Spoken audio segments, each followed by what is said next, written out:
Did you know that you can brew a beer without even having to boil?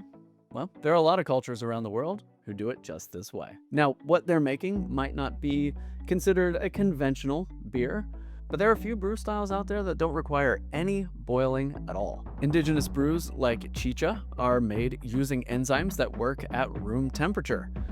And sometimes those enzymes come from actually chewing up the grains or corn, whatever's being used to make that chicha, because the enzymes in our saliva can convert the starches into sugars, and then the yeast can convert those sugars into alcohol. A lot of recipes for kvass aren't boiled either. Kvass is a beer made from bread, and usually you just crumble up the bread, soak it in water for a time, and then use that water to make your beer, oftentimes adding sugar to boost the ABV. There are even some stories of farmhouse brewers not that long ago, 100, 200, 300 years ago, who believed that boiling the beer wort actually could kill the spirit of the beer and prevent it from turning into alcohol.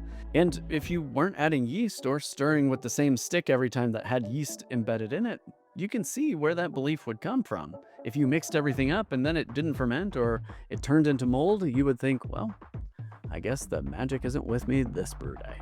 However, there can be risks with not boiling, particularly bacterial infection, because one of the important things about boiling your wort is that you're basically sterilizing it. You're killing every bacteria, every wild yeast, everything that was in that grain in order to start fresh when you pitch your cultured yeast colony from your yeast packet. But the example still stands. Raw ales are a thing. They're a thing that you can do. And once you've really nailed down your raw beer recipe, it saves you a ton of time on brew day.